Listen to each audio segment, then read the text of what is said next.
qué chulada de lonche. Tenemos pollo guisado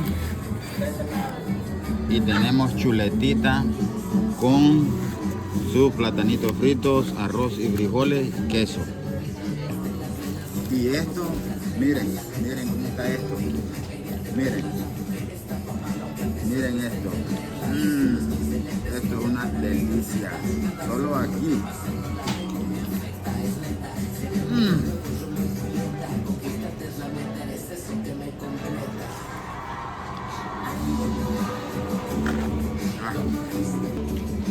Una delicia. Y acompañado de mole.